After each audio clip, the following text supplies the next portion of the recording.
Hello friends, இன்றைக்கி நம்ம ஒரு பதிவு தான் பார்க்க போகிறோம். ரேஷன் கடைக்கு நான் இன்றைக்கி போயிட்டு வந்தேன். மாதம் மாதம் வந்து நான் வந்து கண்டிப்பாக வந்து இதை நம்பி தாங்க பருப்பு, துவரம் பருப்பு, அதுக்கடுத்து பச்சரிசி, கோதுமை, புழுங்கல் அரிசி, நாட்டு சர்க்கரை, அப்புறம் வந்து சேமியா கொடுப்பாங்க ஒன் ஒன் டைம் வந்து, அப்புறம் பொட்டுக்கடல. நீ என்னோடய வாழ்வாதாரம் வந்து இதை நம்பி தான். இது மாதிரி நிறையா குடும்பங்கள் வந்து ரேஷன் அரிசியில் தான் வாழ்வாதாரம், அதாவது பொருளாதார பற்றாக்குறையை வந்து வந்து பூர்த்தி செய்து கொள்கிறோம்.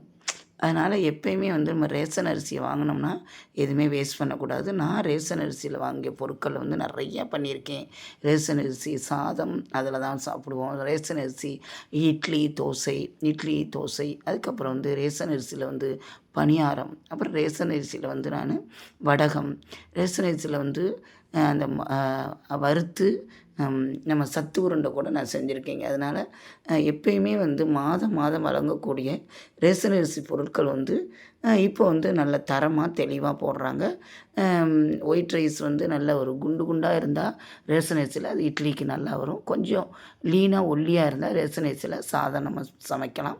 இப்போ வெயில் காலத்துலலாம் வந்து ரேஷன் அரிசியில் நல்லா நம்ம ஊற போட்டு அரைச்சி அதை வந்து பக்குவமாக கிண்டி நிறையா வடகம்லாம் போட்டு வச்சலாம். நான் இன்றைக்கி வாங்கிட்டு வந்தது எங்களுக்கு வந்து 18 கிலோ புழுங்கல் அரிசி கொடுப்பாங்க. பாதி மட்டும் போதும் அப்படின்ட்டு ஒரு 5 கிலோ வந்து பச்சரிசி கேட்டேன். அப்புறம் எண்ணெய் வந்து அதை பதப்படுத்தி நம்ம அப்பளம் மட்டும் பொரிக்கிறதுக்கு வச்சுக்கிருவேன். அப்புறம் ஜீனி எனக்கு வந்து 1 கிலோ தருவாங்க, 1.5 கிலோ தருவாங்க. பருப்பு வந்து ஒரு 1.5 கிலோ. நல்லா இருந்துச்சுங்க. அரிசி வந்து இந்த தடவை போடுற அரிசி வந்து இப்போலாம் வந்து நல்லா வெள்ளை வெள்ளையாக போடுறாங்க. நம்ம கடையில் வாங்குகிற அரிசியை விட இந்த அரிசியில் தாங்க சுகர் வந்து கம்மியாக இருக்குமா.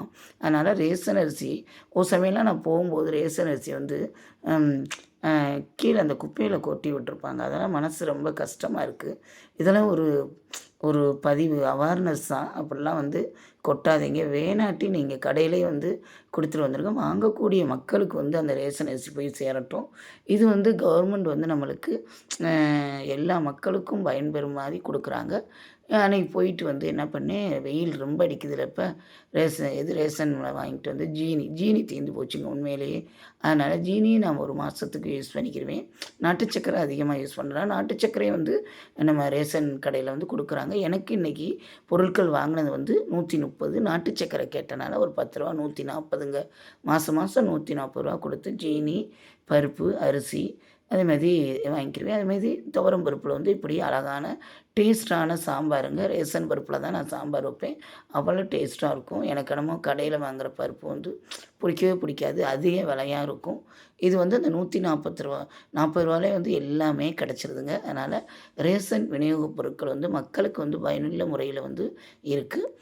நிறைய பேர் அதை வந்து வேஸ்ட் பண்ணுறாங்க. வேஸ்ட் பண்ணாதீங்க. இது ஒரு அவேர்னஸுக்காண்டி தான் நான் சொல்கிறேன்.